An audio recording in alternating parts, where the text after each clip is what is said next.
Un compte Instagram, c'est bien plus que des photos. C'est des années de souvenirs, c'est tout un réseau de contacts, parfois même c'est un vrai gagne-pain. Alors imaginez que tout ça disparaisse du jour au lendemain. C'est une menace qui est, malheureusement, bien réelle. On va décortiquer ensemble comment les comptes se font pirater et surtout, comment sont protégés efficacement. On commence avec un chiffre qui, franchement, fait un peu froid dans le dos. Chaque jour, c'est plus d'1 million de comptes qui sont compromis à travers le monde. Non, ce n'est pas un petit problème qui n'arrive qu'aux autres. C'est une véritable industrie qui tourne à plein régime. L'échelle est juste massive. Du coup, la question se pose et elle est directe. Face à un tel déluge d'attaques, est-ce que n'importe qui peut être le prochain sur la liste? Le but, ce n'est pas de paniquer, mais plutôt de prendre conscience que, sans quelques précautions de base, n'importe quel compte peut devenir une cible facile. Alors voilà notre plan de match. D'abord, on va voir pourquoi un simple compte Instagram a tant de valeur. Ensuite, on va plonger dans la boîte à outils des hackers. Après ça, on verra comment on construit son propre bouclier numérique, quoi faire si le pire arrive, et on finira par les 3 gestes vraiment essentiels pour bétonner sa sécurité.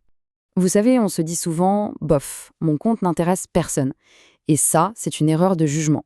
En fait, aujourd'hui, un compte Instagram, c'est un véritable actif numérique. Et c'est justement pour ça qu'il est dans le viseur. Pour un particulier, c'est la valeur sentimentale des souvenirs. Pour un créateur ou une entreprise, c'est carrément une source de revenus.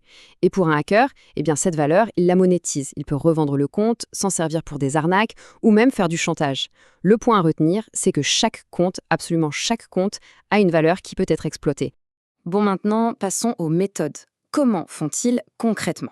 Oubliez l'image du génie de l'informatique dans son sous-sol. La plupart des techniques sont bien rodées, super accessibles, et franchement, elles exploitent bien plus nos faiblesses humaines que les failles techniques. La technique numéro 1, la plus utilisée et de loin la plus redoutable, c'est le phishing. L'hameçonnage en bon français. Ce qu'il faut bien comprendre, c'est que ça ne cible pas une faille d'Instagram. Non, ça cible une faille qu'on a tous. Notre confiance, notre peur, notre tendance à agir trop vite. C'est de l'ingénierie sociale pure et dure. Le scénario, il est quasi toujours identique en 4 actes. D'abord, l'appât. On reçoit un message super urgent du genre « Votre compte vous êtes supprimé » ou « Vous avez gagné la certification ». Ensuite, le piège. On clique sur un lien qui nous amène sur une fausse page de connexion, une copie parfaite de la vraie. Troisième étape, le vol. On entre son identifiant, son mot de passe et hops, c'est envoyé directement au hacker. Et enfin, le game over, il prend le contrôle, change tout et le compte est perdu. Heureusement, il y a des signaux d'alarme qui ne trompent pas. L'adresse du site n'est pas instagram.com, mais un truc bizarre. Le message joue sur la panique pour nous faire agir sans réfléchir. L'expéditeur a l'air suspect. Et surtout, retenez bien ça, c'est la règle d'or, jamais, au grand jamais, Instagram ne vous demandera votre mot de passe, ni par message, ni par mail. Jamais. Une autre méthode très populaire, c'est le credential stuffing. L'idée est toute simple. Des hackers récupèrent d'énormes listes d'emails et de mots de passe qui ont fuité lors de piratage d'autres sites. Ensuite, ils ont les robots qui essayent ces mêmes combinaisons partout, y compris sur Instagram. C'est pour ça que réutiliser le même mot de passe partout, c'est un peu comme laisser la même clé sous le paillasson de toutes ces maisons. D'ailleurs, petit conseil au passage, il y a un outil super utile pour vérifier ça, le site Have I Been Pwned. Vous entrez votre adresse email et il vous dit si elle a été trouvée dans une fuite de données connue. C'est vraiment un excellent réflexe à prendre de temps en temps. Et puis bien sûr, il y a le problème des mots de passe faibles. L'image ici parle d'elle-même. Un mot de passe basique, comme AZERTY123, un ordinateur peut le trouver en quelques secondes. À l'inverse, un mot de passe long, complexe, avec des symboles, eh bien il faudrait des millions d'années. La différence de protection n'est pas juste grande, elle est astronomique. On passe à une technique plus vicieuse, plus sophistiquée, le SIM swapping. Là, le hacker ne s'attaque plus directement au compte, mais au numéro de téléphone. En gros, il arrive à convaincre l'opérateur téléphonique de transférer la ligne sur une carte SIM qu'il contrôle. Et à partir de là, il reçoit tous les SMS, y compris les fameux codes de sécurité pour réinitialiser les mots de passe. C'est redoutable. Et pour finir ce petit tour des horreurs, 2 autres points. D'abord, méfiance absolue envers les applications miracles du style « Découvrez qui a visité votre profil ». C'est techniquement impossible et ce sont quasiment toujours des pièges pour aspirer les données. Et enfin, un point crucial, un compte Instagram est aussi sécurisé que l'email de récupération qui lui est associé. Si cet email tombe, c'est tout le château de cartes qui s'effondre. Bon, allez, on a assez parlé des menaces. Passons aux solutions.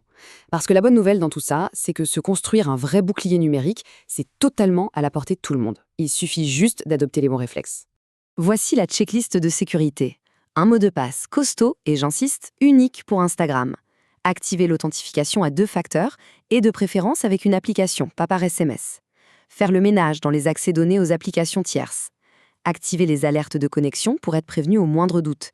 Et bien sûr, s'assurer que l'email de récupération est lui-même en sécurité. Ok, mais imaginons le pire. Si, malgré toutes les précautions, un compte se fait pirater. Surtout, on ne panique pas. Il y a un plan d'urgence à déclencher immédiatement pour maximiser les chances de récupérer son compte. Ici, le nerf de la guerre, c'est la vitesse. Dès qu'on a un soupçon, on tente de réinitialiser le mot de passe. On fonce dans ses emails chercher le message d'Instagram qui signale un changement d'adresse, il contient un lien magique pour tout annuler, on contacte le support d'Instagram, et en parallèle, on change immédiatement le mot de passe de sa propre boîte mail. On agit sur tous les fronts et vite. On arrive à la dernière partie. Si on devait tout résumer, tout distiller, pour ne garder que l'essentiel, il y a 3 gestes fondamentaux à retenir. 3 actions qui, à elles seules, bloquent l'immense majorité des risques. Mais juste avant, regardez cette statistique, c'est fou. Seuls 30% des utilisateurs ont activé la double authentification. C'est la mesure de sécurité la plus importante et pourtant, 7 personnes sur 10 ne l'utilisent pas. Il y a un fossé gigantesque entre le risque réel et la protection qu'on met en place. Alors voilà, les fameux 3 gestes barrières numériques. Si on ne doit retenir que ça, c'est ça. Premièrement, un mot de passe fort, long et utilisé uniquement pour Instagram. Deuxièmement, on active la double authentification via une application dédiée. Troisièmement, la vigilance. On réfléchit avant de cliquer sur un lien suspect. Rien qu'avec ces 3 réflexes, on élimine 95% des attaques courantes. Le message final, il est vraiment là. Ce n'est plus réservé à une élite de hackers de pirater un compte, les outils sont de plus en plus accessibles. Mais la bonne nouvelle, c'est que la protection l'est encore plus. Pas besoin d'être un pro de la sécurité pour rendre son compte quasiment intouchable. Les solutions sont simples, elles sont gratuites et rapides à mettre en place. On finit donc avec cette question. Un compte, ça représente des années de vie, de travail, de relations. Tout ça, ça se protège en littéralement 5 minutes. La vraie question, ce n'est donc pas de savoir s'il faut le faire, mais simplement de décider quand on prend ces 5 petites minutes pour le faire.